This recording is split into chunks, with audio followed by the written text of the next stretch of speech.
On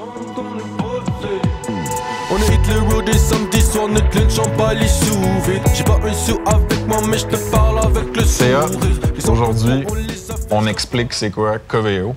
Coveo qui est un employeur certifié, ça se passe. On a ce partnership-là qui va durer toute une année. Fait que là, tu as eu l'amabilité de venir passer un peu de temps avec moi pour qu'on démystifie un peu c'est quoi Coveo, c'est quoi travailler chez Coveo aussi. Fait que je suis vraiment stoked de te rencontrer en personne. Moi aussi, je suis stoked. Puis c'est drôle que tu parles pour un an. J'espère que ce sera pour plus longtemps qu'un an, François. Fair enough. Mais ça me fait très, très, très plaisir aussi d'être là puis de pouvoir parler de Coveo avec tout le monde à la maison. Yes. La première question que je demande aux gens que j'introduis comme à la communauté, ça se passe, c'est tout le temps de faire un mini TLDR de c'est qui. Fait que si tu as une couple de highlights dans ta carrière qui nous explique un peu t'es qui, ça serait très bonne question. Ça va être assez court. Je suis un petit gars de Québec, grandi à Québec, petite famille réglo, classe moyenne à Québec. J'ai fréquenté l'Université Laval, j'ai fait un bac en relations industrielles. J'ai voyagé un peu aussi. Je suis sorti sur le marché du travail un peu plus sur le tard. J'ai fait beaucoup de restauration, des bars. Quand j'ai commencé ma carrière, j'ai commencé dans le milieu de l'alimentation. C'est ça. Puis aujourd'hui, je suis vice-président en ressources humaines chez Coveo. VP ressources humaines Coveo. Yes. Fait que j'imagine que la restauration, les épiceries, ça a comme pas... Non, effectivement. Ça n'a pas été ta destinée. Maintenant. Effectivement. J'ai commencé ma carrière, comme je te disais, professionnelle, post-bac, dans l'alimentation. C'est un milieu super structuré, très syndiqué, processus. C'est des grosses opérations aussi, là. Il faut le reconnaître. Puis, je me reconnaissais pas de temps là-dedans. Je trouve que, ça manque beaucoup de créativité, beaucoup de bâtir des choses. Fait que j'ai eu l'opportunité, au sortir de la crise économique de 2008-2009, en 2010, de commencer chez Coveo, qui à l'époque était une super petite entreprise de près une quarantaine d'employés. Là, on est en 2010. 2010. Okay, 2010. Donc, j'ai eu la chance de me joindre à la compagnie au départ parce qu'il n'y avait absolument rien de bâti ici. Exact. Fait que c'était une super opportunité pour moi. Le timing était parfait. Puis c'est là que j'ai commencé, là, dans le fond de ma carrière chez Coveo. Épique. Puis on va pouvoir justement en reparler un petit peu de qu'est-ce qui a fait que tu es resté aussi longtemps que ça. Là. Mais avant qu'on se rende dans ces profondeurs-là, comment tu décrirais, mettons, Coveo, le produit, la plateforme, disons? Oui, la plateforme. Oui, la plateforme. La plateforme, la vision de la compagnie, puis juste comme l'équipe, comment c'est structuré, côté personnel humain, puis tout ça. Commençons par le produit. Je vais utiliser un peu la déclinaison que j'utilise habituellement avec des candidats que je rencontre ou des gens. J'essaie de commencer par le plus petit dénominateur commun, puis après ça, je grossis. Donc, ce que je dis toujours, c'est genre, je vais t'expliquer comme tu l'expliquerais à ton oncle, ta tante ou tes parents dans un party de famille. Quand on fait ça, on parle vraiment de moteur de recherche parce que c'est ce qu'ils comprennent, c'est leur référence. Donc, on va leur dire un peu un Google à l'intérieur d'une entreprise qui peut permettre de rechercher dans les dossiers d'une entreprise. Évidemment, on a des cas d'utilisation spécifiques, notamment le service à la clientèle et le commerce électronique. Mais on le voit, quand tu l'expliques à quelqu'un qui est un newbie, disons, tu vas l'expliquer un peu comme ça. Donc, on indexe les différents documents dans plusieurs répertoires à l'intérieur d'une entreprise et on permet la recherche de ça. Si on élève la game, parce qu'évidemment, ça, maintenant, le moteur de recherche, c'est un peu une commodité dans plusieurs aspects. Je te dirais que après ça, on bâtit là-dessus une couche de ce qu'on appelle les usage analytics. Donc, on va capturer les mouvements de l'utilisateur. Ce qu'ils recherchent pour, ce qu'ils cliquent, toute leur journey, excuse-moi l'anglicisme, toute leur journey au sein de la plateforme. Puis au départ, c'était une feature qui servait à justifier, dans le fond, l'utilisation à nos clients. Vos employés, vos agents de service à la clientèle ou vos clients ont fait tant de recherches, ont cliqué sur les résultats sont bien placés, etc. Donc ça, c'est la deuxième partie. Puis là, après ça, grâce à ça, on est capable d'établir des modèles de machine learning, d'intelligence artificielle littéralement, avec des recommandations, d'être capable de dire, si tu cherches pour tel mot-clé ou si tu entres telle expression dans notre boîte de recherche, ben, au final, c'est peut-être ceci, cela que tu cherches. Ou si on est dans un domaine de e-commerce, ton produit que tu convoites ou que tu as acheté, voici des compléments, voici des articles qui sont similaires ou qui pourraient t'intéresser. Donc, on fait des combinaisons puis des recommandations pour ultimement arriver avec de la personnalisation. Fait que quand on a assez d'éléments de contexte au sein d'une personne, d'un utilisateur donné, on est capable d'utiliser tous ces éléments de contexte-là pour personnaliser, dans le fond, l'expérience, puis capable de dire tu viens de telle place, tu possèdes tel produit, on est telle période de l'année, mais voici la documentation ou le produit que je devrais te recommander là, au-dessus de tout. Donc, Coveo, c'est une plateforme qui sert à bâtir une expérience pour nos clients et les clients de nos clients pour qu'ils puissent trouver la bonne information, pour qu'ils soient plus satisfaits quand ils ont des problèmes techniques, pour qu'ils consomment plus et consomment mieux lorsqu'ils sont sur un site de e-commerce. Fait que toute votre propre journey produit vous a amené à cette espèce de destination-là qui est l'expérience numérique pertinente comme at scale, à l'échelle. Exactement. Puis je trouve ça débile. Puis comment tu décrirais, mettons, la vision de Coveo? Si quelqu'un se demande, ça s'en va où, cette compagnie-là? Pourquoi ça existe? C'est l'obsession de la pertinence puis d'apporter de la valeur dans chacune des interactions qu'une entreprise va éventuellement avoir avec ses clients. Fait que tu pars d'une prémisse, il y a 20 ans maintenant, presque, qui est l'âge de Coveo, où les gens avaient juste de la misère à trouver l'information. Puis tu progresses au fur et à mesure du temps, où tu arrives dans un modèle où on permet aux entreprises de procurer une expérience à la Amazon, à la Netflix, donc, tu sais, des recommandations, une proactivité, plutôt que d'être juste un search box réactif. Puis c'est que le landscape aussi d'information, il est rendu tellement énorme, il y a tellement de bruit, que justement, là, tu as dit de quoi qui a vraiment sonné bien dans ma tête, l'obsession pour la pertinence, que c'est plus juste je cherche une information, j'ai de la misère à la trouver. Non, c'est dis-moi quelle information j'ai besoin qui va être pertinente pour moi, parce que si je me mets à chercher manuellement à plein de places, je perds du temps, j'ai du bruit. Bien, il y a cette proactivité-là. Puis il y a aussi l'aspect de la personnalisation qui vient au-dessus. Toi et moi, on est à peu près dans la même catégorie d'âge, on est à peu près, on vient de la même ville, etc. On a des Nike les deux, mais on a quand même certaines différences qui vont nous ségréguer. Disons-le de cette façon-là. Dans notre cas, c'est peut-être un peu moins évident parce qu'il y a beaucoup de trucs, mais on pourrait être un gars, une fille, tu pourrais être de Montréal, je pourrais être de Québec, tu pourrais affectionner particulièrement certains produits de sport ou tu pourrais avoir un intérêt pour certains sports, je pourrais avoir un intérêt pour d'autres sports. Disons qu'on est dans un contexte de e-commerce où on vend des produits sportifs, t'es-tu plus un snowboarder, moi je suis un skieur, etc. Donc on est capable d'apporter une expérience vraiment plus personnalisée. Donc cette obsession de la pertinence, c'est une proactivité, donc de pousser des résultats à nos clients qui sont pertinents à leurs yeux, mais aussi de personnaliser l'expérience en vertu de leur persona, à eux. Parce que nous, notre but, c'est que chaque individu soit une persona. Qu'on n'ait pas comme dans certains modèles de marketing, 3 ou 4 personas, mais une visite, une persona, tu comprends? Oui. C'est de la personnalisation à l'extrême, pardon. Puis comment mettons que quelqu'un se demande, je sais que Coveo, c'est plus gros que la compagnie moyenne, mettons, mais que c'est difficile de se faire une map mentale des départements, de comment c'est construit. J'ai le goût d'avoir que tu me lignes un petit peu ce portrait-là. Oui, c'est bien. Je vais te le faire dans l'ordre du Product Lifecycle. OK? Fait que tu commences avec une équipe de produits et de R&D. Donc, Engineering, Product.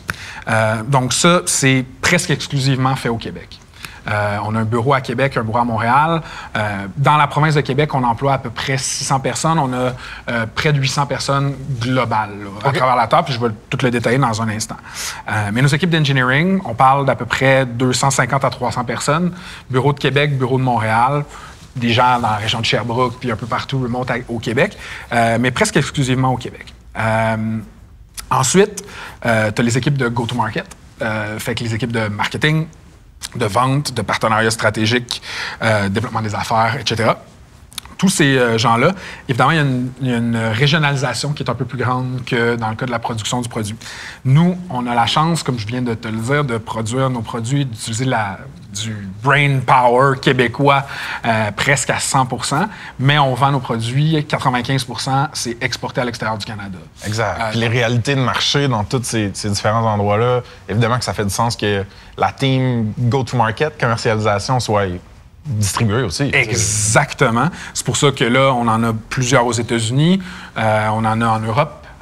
On vient d'ouvrir l'Allemagne parce qu'on a un partenariat avec SAP. Donc, on vient d'ouvrir l'Allemagne. Tranquillement, pas vite, on s'en va vers Australie, Nouvelle-Zélande. Donc, tu sais, tranquillement, ces équipes-là sont un peu plus distribuées. Il reste qu'on a quand même une grosse équipe de développement des affaires à Montréal. Okay. Donc, vraiment, tu sais, le top du funnel, là, le tofu, si tu veux, est beaucoup à Montréal. Fait qu'on a beaucoup de gens de développement des affaires, qui fait ceux qui nurture les leads, qui les développent, puis qui les amènent à ce qu'ils soient acceptés par une équipe de vente plus senior pour qu'on ait un deal qui se close à la fin. Donc, ces équipes-là sont majoritairement à Montréal. Beaucoup de gens de marketing aussi sont à Montréal. Montréal est une super pool pour le talent créatif. Donc, beaucoup de gens de marketing qui sont à Montréal. Si on continue, on a notre équipe de go-to-market. J'ai oublié les partenariats, mais les partenariats avec Salesforce, avec SAP, avec des petits intégrateurs de systèmes, des SIs. Donc, on a toute cette équipe-là aussi qui est un peu distribuée globalement avec une certaine présence à Montréal. On a vendu le produit, il faut l'implanter. Ça fait qu'on va tomber dans les équipes de services professionnels. C'est bon. Ceux qui font l'implantation chez nos clients, des gens techniques, en règle générale, qui vont faire des configurations du produit à la demande aux besoins du client, si tu le veux bien. Donc, ces équipes-là, Québec et Montréal aussi, on parle d'une 50aine de personnes. Puis après, il y a le succès client.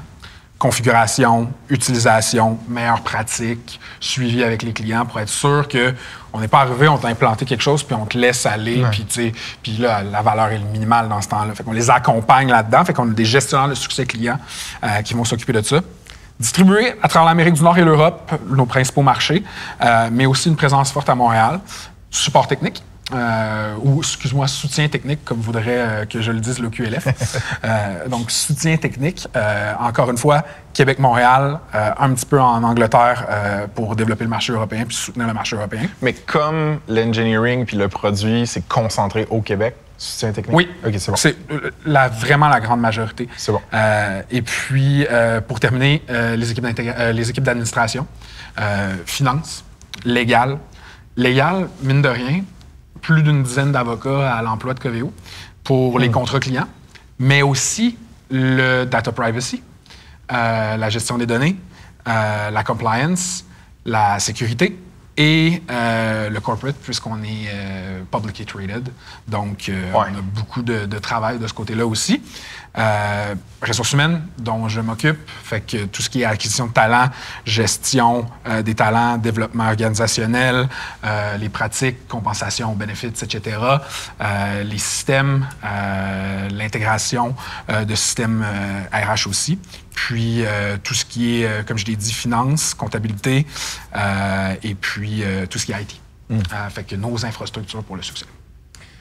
Puis CA, en me préparant pour cette entrevue-là, j'ai fait un petit peu de stalking. J'allais voir ton profil, évidemment, tout ça. Puis un des trucs que j'aimais, c'est la longévité, mettons, de ta carrière chez Coveo. Ouais.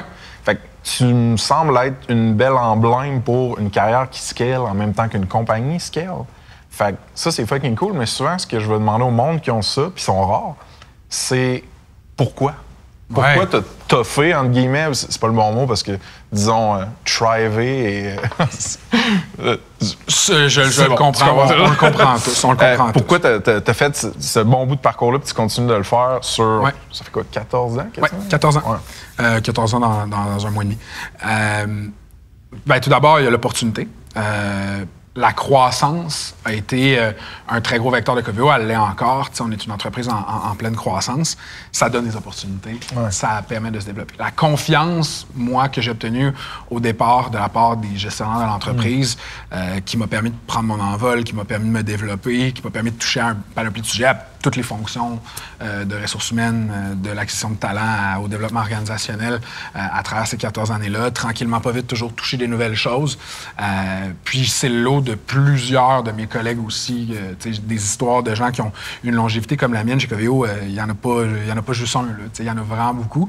Puis je pense que tout le monde a bénéficié un peu de cette ère d'aller-là, de cette croissance-là qui a ouvert des nouvelles portes, qui a ouvert des nouvelles affaires.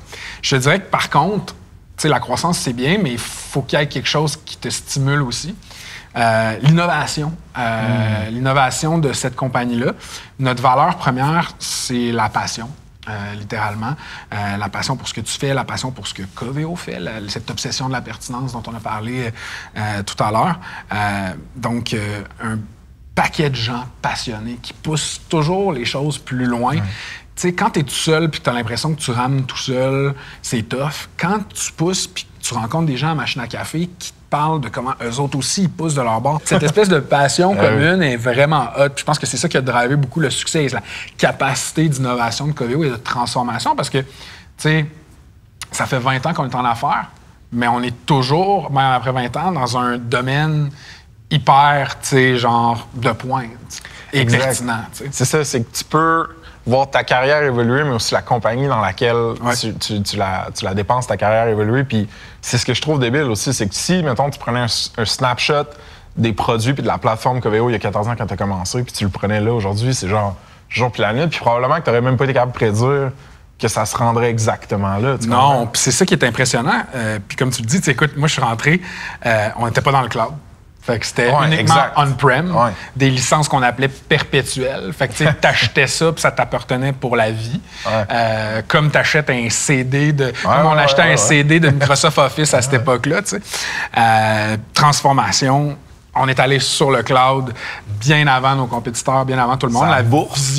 La vision de Laurent, notre fondateur, là-dessus était absolument incroyable. Ça nous a permis de transformer ce qui était un search engine en outil qui fait des recommandations, qui est propulsé par l'intelligence artificielle, puis qui fait une personnalisation incroyable. Aujourd'hui, on est rendu sur GenAI. Donc, fait que toute cette infrastructure-là, ça a été ce move-là. Mais après ça, toutes ces additions-là, au fur et à mesure du temps, toujours dans ce désir d'apporter plus de valeur pour nos clients, d'être plus pertinent aux yeux de nos clients aussi. Cette espèce de différenciation binaire que tu as avec ton compétiteur.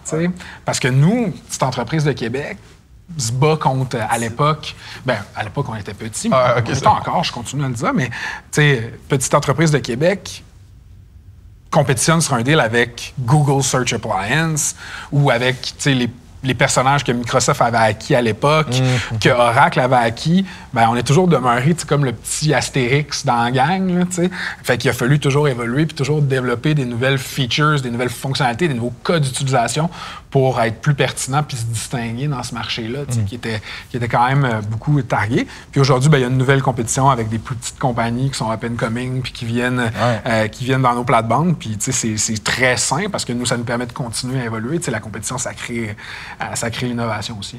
100%. Puis quel genre de conditions / avantages vous offrez au monde chez Coveo? C'est un blend de beaucoup d'affaires. Je pense que la première affaire, c'est que la compensation pure et dure. On se benchmark sur des compagnies de notre taille, de notre industrie, en Amérique du Nord, ou si c'est pour un employé au UK, ça va être au UK. On est toujours très comparé, très benchmarké pour avoir une comparaison qui est compétitive. Ensuite, il y a un paquet de perks qui viennent autour, des assurances, des REER, etc. La machine Coupa. La machine Coupa, l'environnement ici dans lequel on est, là, on est dans nos bureaux ici, nos super bureaux dans lesquels on a investi quand même beaucoup d'argent, mais puis qui sont vraiment state of the art. Je pense que c'est aussi les opportunités. Puis je m'en fais un peu le porte-étendard, mais les opportunités qui s'offrent à toi quand tu rentres ici, cette espèce de capacité que tu as de faire beaucoup de choix et technologiques et dans ta façon de faire, tu as beaucoup de latitude qui t'est laissée, tu as un certain empowerment, puis ça, c'est très fort, puis ça permet une croissance extra rapide, je pense, professionnellement, pour la plupart des gens qui viennent ici. Ça met une super valeur à ton CV d'avoir évolué dans cette espèce d'environnement fast-paced où tu peux prendre tes propres décisions, où tu drives ton innovation, puis où il y a un désir de l'excellence. Ouais, puis veux pas, j'en ai rencontré toutes sortes de personnes qui sont passées par Coveo, puis c'est un stamp de crédibilité sur ton CV. Je te remercie. Je pourrais pas le dire, là, ça serait un petit peu trop prétentieux. Ceux avec qui moi j'ai interagi, soit qui sont encore à l'interne ou qui sont à l'externe, puis ont fait d'autres choses après plusieurs années ici. Pour moi, c'est le feeling que j'ai eu. Puis qu'est-ce que tu dirais qui distingue Coveo comme employeur, mettons, au Québec versus ailleurs? Au Québec, disons. Commençons par le Québec, mais on peut peut-être faire l'international après. une compagnie de produits qui produit son propre produit puis qui le commercialise à notre grosseur, il n'y en a pas beaucoup. Enterprise level aussi. Enterprise software de notre grosseur, SaaS, disons-le aussi. Il n'y en a pas beaucoup.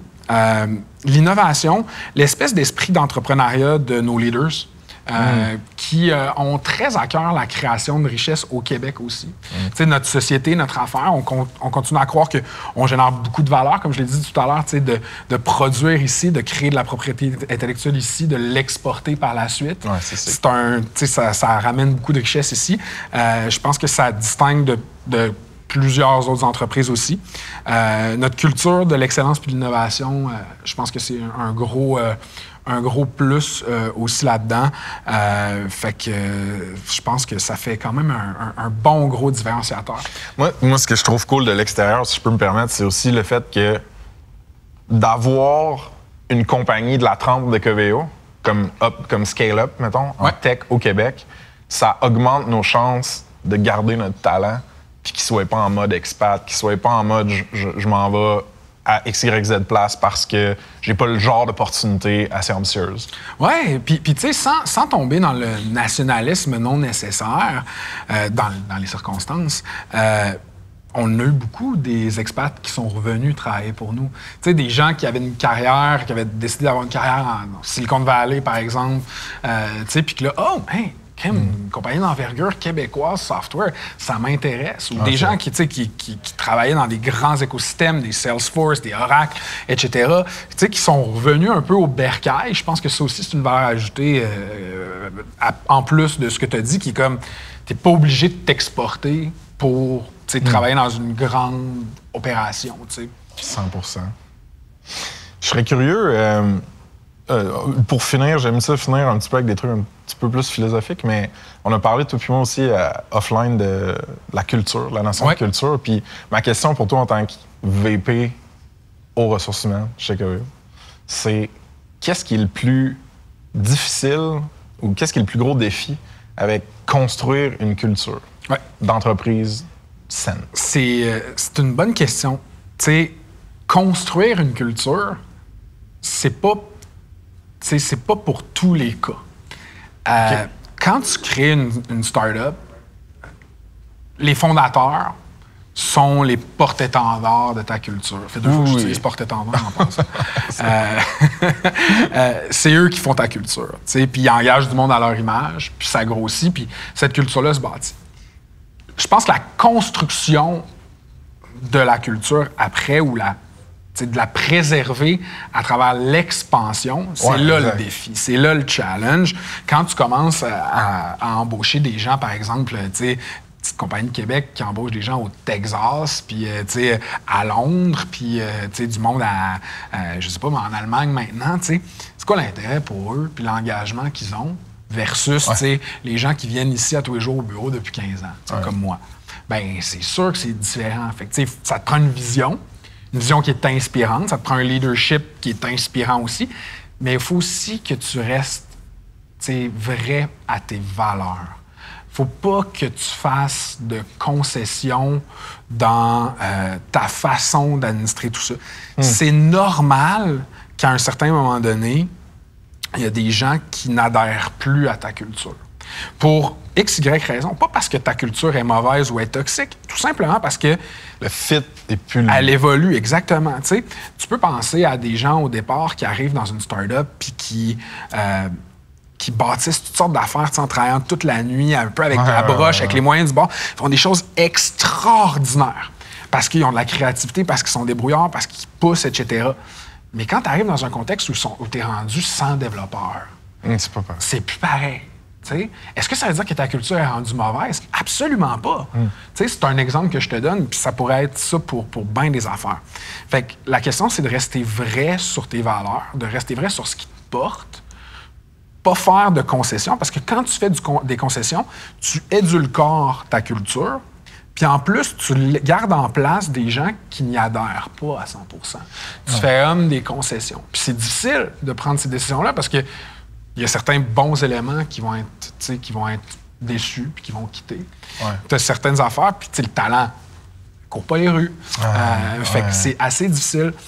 Fait que je pense que c'est plus de rester vrai à tes valeurs, de t'assumer, puis de dire, hey, c'est correct. Tu sais, si ça marche plus, ça marche plus. Ouais, si nous, c'est la passion, exactement. C'est l'obsession pour la pertinence, c'est-tu Laurent ou c'est qui dit « Nous, on s'en va aux Jeux olympiques ». C'est Louis qui dit qu'on s'en va aux Jeux olympiques. C'est bon, excusez. Laurent, notre fondateur, lui, dit « Si c'était facile, quelqu'un d'autre le ferait ». C'est ça, exact. C'est la quote que j'avais vue. Mais mon point, c'est que rester vrai, c'est rester vrai à cette vision-là puis cette genre de fin-là qui est dans la compagnie. Puis plus t'es gros, plus tu vas avoir des opportunités de différentes personnes, différentes parties qui vont se mêler un peu de ce que tu fais.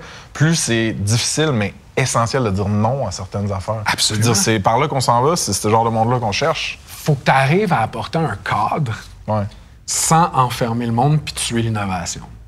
Puis ça, c'est un gros challenge. C'est un énorme challenge. Tu sais, quand tu arrives, tu commences à avoir des obligations envers tes clients. Ces obligations envers tes clients-là, puis ces certifications-là, puis tout ça, ça devient que ça crée un cadre beaucoup plus rigide, beaucoup plus structuré. Juste être sur le marché public, trader en bourse. Là, aussi, un autre excellent exemple. Mais tu sais, tous les éléments de sécurité auxquels tu dois te soumettre pour garantir à tes clients que leur data est en sécurité. Ouais, exact. Alors, tout ça, fait que, tu sais, comme je te disais tout à l'heure, le dev que tu avais embauché quand tu étais 100, puis que lui, ce qui tripe, c'est de bâtir des affaires, de bâtir des prototypes avec de la broche sur le coin, nanana, en solo, dans son affaire, qui était excellent au départ. Es-tu encore là, rendu avec ce cadre-là? Lui, il va se sentir étouffé. Nous, notre but, notre objectif, c'est d'amener, de créer un cadre, puis j'aime pas le terme, mais je pense que c'est mais l'image est bonne, sans atténuer cette créativité-là. Mais c'est une transformation dans ta culture. Quand tu commences à faire, quand tu fais des blitz de développement de 3 jours, à essayer de faire toutes sortes d'affaires puis de créer des prototypes, versus quand tu updates une feature avec les meilleures améliorations de façon continue, pas le même mindset. Mais moi, ce qui me fascine, c'est de le recontextualiser dans la narrative de... Écoute, nous, notre vision, là, c'est une obsession pour la pertinence puis créer des expériences numériques les plus pertinentes au monde, mettons. Puis on va construire le véhicule corporatif et culturel qu'on a besoin de construire pour aller vers ça. Puis ça vient avec des coûts, puis c'est juste normal. Exactement. Exactement. Ouais. Non, ça me fait... Des coups de l'effort, du sang, des larmes, comme on dit, mais je veux pas le dramatiser, mais c'est ça, c'est une belle expérience quand même. Puis pour closer, CA, c'est le moment de me lancer des fleurs. Pourquoi vous avez décidé de supporter Ça se passe? Ben, écoute, je t'ai parlé de la culture entrepreneuriale de Coveo. Je t'ai parlé de notre fierté du marché québécois, puis de créer de la valeur sur le marché québécois. Je pense que pour avoir écouté plusieurs podcasts puis avoir vu ce que vous faites, vous êtes littéralement un peu la sentinelle, puis vous mettez en valeur la tech d'ici. Fait que pour nous, c'est naturel de venir s'arrimer avec vous, puis de dire « Hey guys, let's go, on fait un partenariat, continuez votre beau travail, d'exposer tout ce qui se fait de si bien dans la province, c'est fantastique pour nous. » Fait que c'est vraiment naturel. Après, moi, quand on m'a présenté ce que tu faisais, puis que j'ai vu ça, j'ai dit « C'est sûr qu'il faut travailler avec ces gens-là. » C'est vraiment important. On n'en parle pas assez. Là, je veux dire, il y a des petits chroniqueurs techno un peu partout, puis je dis petit, c'est pas méchant, ils sont bons pour la très grande majorité, mais on n'en parle pas assez de cette scène-là, puis on a de quoi être fiers. Écoute, fleur excellente et reçue. Tu fais un super job. En tout cas, puis ce qui est malade, c'est que ce partenaire-là va continuer longtemps, puis il y a plein d'autres assets, plein d'autres contenus, conversations qu'on va créer avec Coveo. Fait que j'ai bien hâte à la suite. Ah oui, des gens plus intéressants que moi techniquement aussi. Merci. Hey, un gros merci, François. C'est vraiment cool.